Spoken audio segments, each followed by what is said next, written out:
You're listening to Cinema IRL, the podcast that throws you into the movie and asks the question, what would you do? Today, Amber and Scott discuss Treasure. I bet you want me to say something funny here, don't you? It's a movie about concentration camps and the Holocaust. I don't find that funny. Shame on you. And now, Cinema IRL.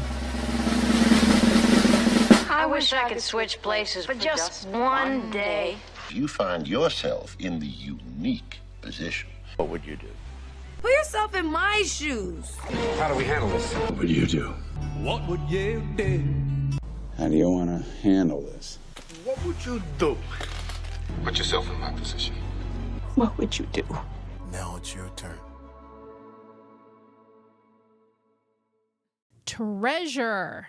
A father-daughter road trip set in 1990s Poland. Treasure follows Ruth, an American music journalist, and her father, Edek, a charming, stubborn Holocaust survivor, on a journey to his homeland. While Ruth is eager to make sense of her family's past, Edek embarks on the trip with his own agenda. What'd you think of this one, Scott? I still haven't done all the math as far as the dates go and like his age versus when they said they left. I did, and the math didn't completely work out. Okay. So this was set in 1991. So yeah, I mean, they said he owned the factory, or was his dad? No, they said he owned the factory, and yeah, I guess we're getting into the weeds here. But yeah, it's been 51 years since he's left. And he had to have gotten to a point where he could have owned the factories beforehand. And his daughter is 36? 36, yeah. The math didn't work there, but that's okay. That's okay. But it was an interesting story. It reminds me of this older film called A Trip to Bountiful, which is about this woman's trip, this elderly woman's trip, which I really enjoy. Anyway, so what did you think of this one, Scott? It was a very interesting film. The characters were very complex, and I think that makes for a good discussion in this case. It gets a little weird because I feel like I need to just be like, I'm not qualified to really do a what would you do on this one, especially as it pertains really to either one of them, but I'm going to try anyway. Yeah, well, I mean, obviously you can't necessarily get into the specifics. Basically, the dad was a Holocaust survivor. Yeah, he survived Auschwitz. And his daughter wanted to know more about their family's history. So she planned this trip to Poland.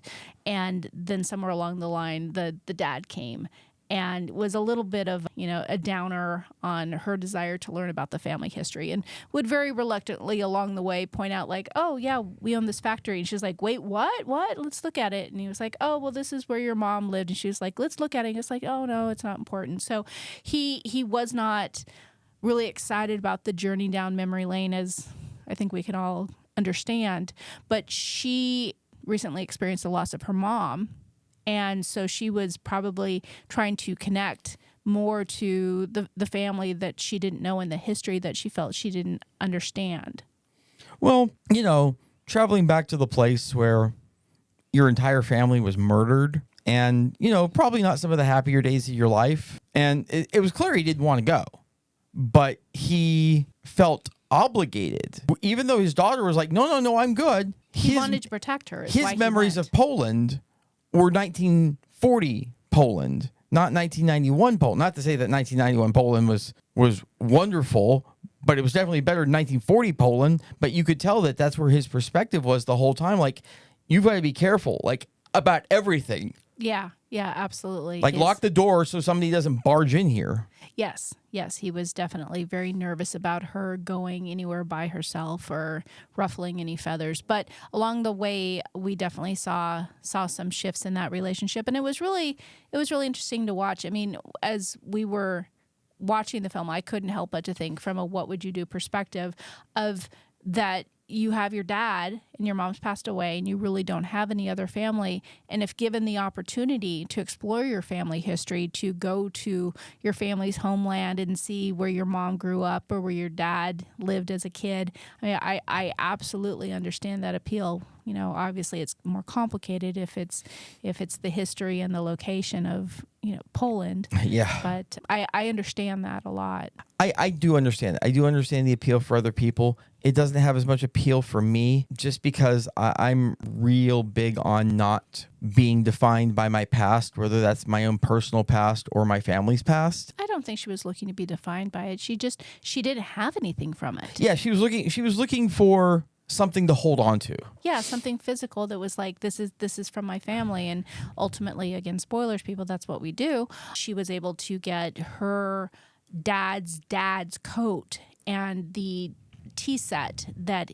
her dad's mom used to serve tea in. And, these family keepsakes were really important to her because she wanted something tangible that actually belonged to her ancestors. It was interesting because I kind of felt like as the movie was going on, and this ended up, if this was a thing, it never came fully to light. I felt like there might have been a mild amount of dementia that was setting in with him because he would forget this and forget that. And I don't know if it was because everything had changed so much. Oh, they were like, you're oh, talking this was this. Yeah, this was this. Oh, no, it's this. Or the wall was here. Or no, it's not here. Oh, I didn't interpret that as dementia. I interpreted it as in 50 years passing, and he had to have been a very young child when he lived there. Well, I mean, if he owned a factory, how young was he? He met his mom.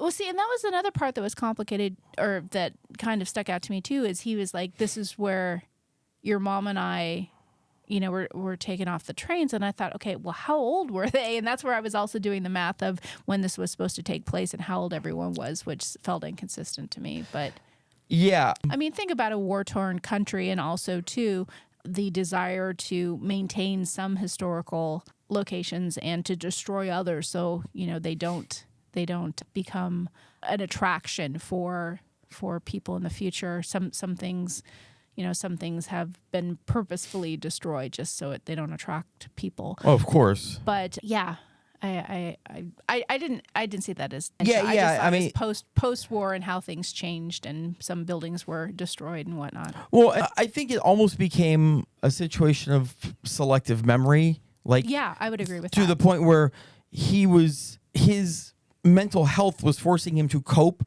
with some of this by forgetting. Yes, because I would agree. Let me tell you, I like to be able to remember my past, but if I hung out in Auschwitz for a few years in the early 40s, I'd be okay with, forgetting most of that. Yeah, and hung out is certainly not at all the appropriate word, but yeah. I agree. There was probably some selective memory going on there. So what would you do though if you were in the main character's spot, Ruth, the daughter, and you wanted to connect with this? And I know you said that's not generally your thing, going backwards instead of going forwards. But, if you had no connection to your family beyond one parent and you were given, this opportunity to explore. I mean, I feel like she maybe... See, this one kind of tears me because I want to say that she made a mistake by even telling her dad she was going to go. Like, she probably should have just gone because it's not like who her dad was a surprise to her. Like, surely she knew who this man was and what kind of trip she was probably in for if she went with him, and probably knew that if he knew that he would try to force himself onto the trip. So part of me wants to say that I wouldn't have told him, but that would be a big thing to keep from him. Well, and also, how much would she have missed? Because she could go back, she could look at the places, she could get the information, but she's not going to hear about the tea set. Yeah, and she's certainly not going to know the places. Like, she did not have addresses for her dad's, factory or her mom's home where she was a child. So she didn't have that information. That was stuff he pointed out along the way. Yeah, so I mean, he was a vital part of that process for her, but he was also a pain in the ass. Like he was trying to avoid going to see the things that she wanted to see. Yeah, I think he was trying to avoid either conflict with people, as evidence when they went to go visit the apartment that they lived in, and disturbing the residents. And initially he didn't want to disturb them. He didn't want to have that conflict or that conversation. And the dad, I mean, I guess I empathized with how hard that must be because his wife also survived the Holocaust. They were loaded onto the trains together and then separated when they got off the trains, and both managed to survive. And the main character, Ruth, also shares later in the film how her mom would wake up pretty much every night screaming. Yeah, that's got to be fun as a kid. Yeah.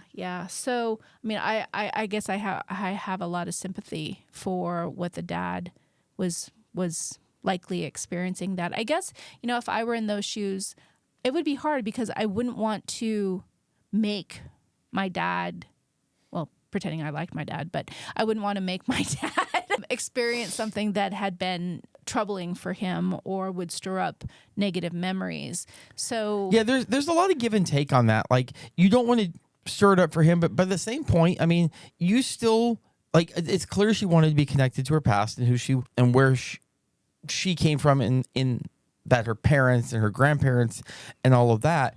And she probably knew, like, my mom's gone now.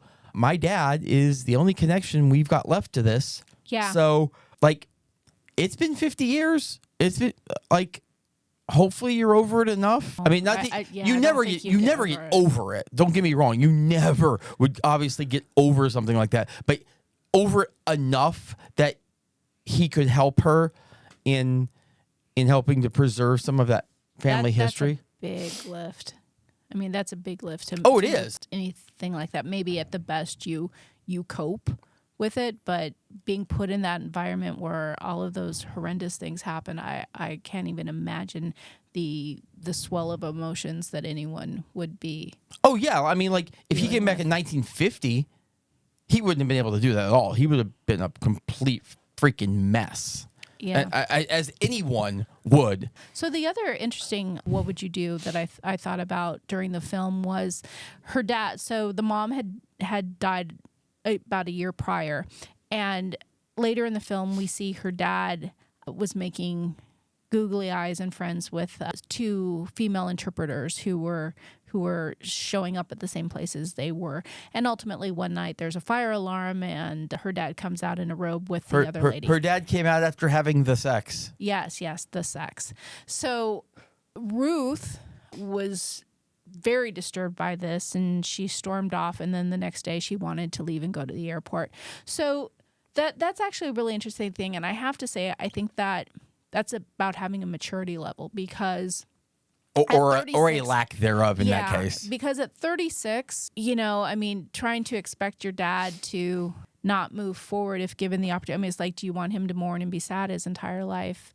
As if you're younger, if you're a kid, I can understand saying, you're being unfaithful to mom or you're betraying mom or whatever. But if you're a 36-year-old woman, if I were in those shoes, what would you do? I would like to think I would have the maturity to encourage my father to find happiness where he could. I mean, I don't know if I would be encouraging him to have the sex, but I wouldn't be throwing a temper tantrum if I just found out that he did. Yeah. And I think really that's what it was. It was a giant temper tantrum about him being unfaithful to mom. Sweetie, mom's dead. Sorry. Yeah. It's been a year. One can't grieve forever. And I'm not saying that 1 year, especially if they had a clearly very long marriage. I mean, at least 50 years. I mean, yeah, I mean, at least 50 years. plus years. I mean, Yeah. I'm not saying that wasn't a very special thing. And for many people, they wouldn't move on beyond that. But I mean, I hate to say it, but it's always been said that one of the best ways to get over someone is to get under someone. So that, or at least that works for some people. And apparently maybe for the dad, but it also was probably a pain coping mechanism.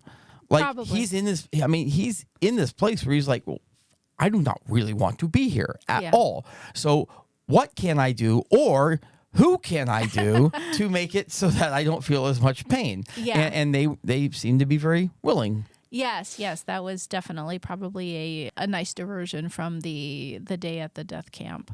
Yeah, so it's, I don't know. This was a hard one. I didn't like a lot of his behavior, especially up front. He was obviously, it was very misogynistic to a point of like, How so? No, sweetie, I've got this. She doesn't know what's good for her. And Well, I think that's more of a dad maybe. maybe, I mean, I did notice what you're talking about when they were driving in the cab, but I think dads can just be dismissive of their kids and whatnot. There's probably a term out there that maybe one of our listeners know that's basically misogynistic when it's parent to adult child, because that's basically what it was. She doesn't know what she wants. I know what's best for her. No. And it made him unlikable early on. You seem to have some really strong feelings towards the dad, and I got it in the end. Like when I truly started to understand, like when he really started unpacking emotion to the whole thing and became a more vulnerable character, it put a lot of his actions from earlier into more of a light. He really wasn't trying to be an asshole. So what would you do then if your daughter drags you off to where you had this traumatic isn't even a strong enough word, this life-altering experience, and you don't want to be there, but you feel like you need to go to protect your daughter and keep her safe? I mean, what would you do in that circumstance? Would you? I'm way more of a communicator than he was. It's very clear.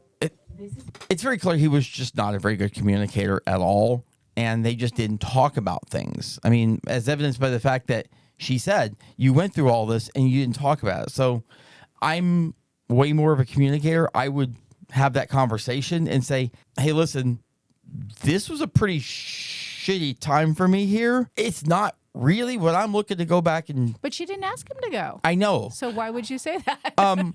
But he felt... I feel obligated to go because, and that's the thing too, it's what would I do? I'd be more in touch with what the times were. I mean, it was 1991, not 1940. I would know that things are different. And now again, it still was Poland. It's still not the richest country in the world, as we saw from a lot of the street vendors. And here, thanks for the money. Here's an old toothbrush and an iron as a way of saying thank you. So it still wasn't great, but it still wasn't 1940s. Like the SS is in the street rounding people up. And I mean, I'm going to have to respectfully disagree with you on this, because I know going back to places trigger memories. And if I don't think any experience you or I could ever have in the course of our lives will ever be a fraction of what people who experienced firsthand being sent to a death camp. And thus, I go back to the very first thing I said. I'm not really qualified to say what would I do in this case on either side, like being the person who survived it or even being the child of someone who survived it. So this was a hard episode. He was doing what he thought was right. I don't think that was right for what the time was, but I do believe in his own way, his heart was in the right place. I just think he wasn't with the times. But I can't say that I necessarily blame him. Again, you go through something that horribly traumatic, maybe you're not with the times. Maybe you kind of get stuck in a place that you don't want to get stuck. Or bringing him back there brought him back to that. Maybe he was, because, I mean, they were from New York. I mean, they're kind of some tough bastards up there in New York. Yeah. So maybe it brought that back out in him, the super defensive, the super protective thing. I don't know. So I guess my final word on this would be the ending, where we actually understand why the movie is called Treasure, and the fact that the dad and his dad had buried a box right before they were rounded up in 1940. And he goes back to the factory where the box is buried, digs it up, and gives it to his daughter, and it's full of photographs and deeds to the factory and to their home and all of the important documents that they hid before the SS came in and rounded them up. So as an, looking at that, that was a really great payoff, so to speak, for the film, is for Ruth to finally get this really tangible aspect of her family history and photographs, and she learns that her dad had a sister. Oh yeah, which she didn't even know. Like that is the payoff times 10 for her. Yeah, so it was an enjoyable film. It was very much drama, not a dramatic film, but just it was a relationship film. Yeah, I mean classification drama, but not like. Yeah, there were dramatic moments, but just the complicated relationship of a daughter and her dad, and visiting one of the hardest places on the planet that there would be to visit. Yeah, and I would just say, what would you do is try to, if you're having a hard time with something, talk it out as best you can. Try to talk it out so that both sides know where the other one is, because it seems like there was always a disconnect between the two because they never understood each other for one reason or another, and it's because they didn't talk. Neither one of them did. Like Yeah. funny enough, she was a journalist, but she didn't really talk. I would agree with you on that, and I don't always agree with you, so maybe. We hope you enjoyed our episode. Thank you for listening. And to catch all the new episodes, please subscribe. We release 2 to 3 episodes weekly, so we'll have new content regularly. Until next time.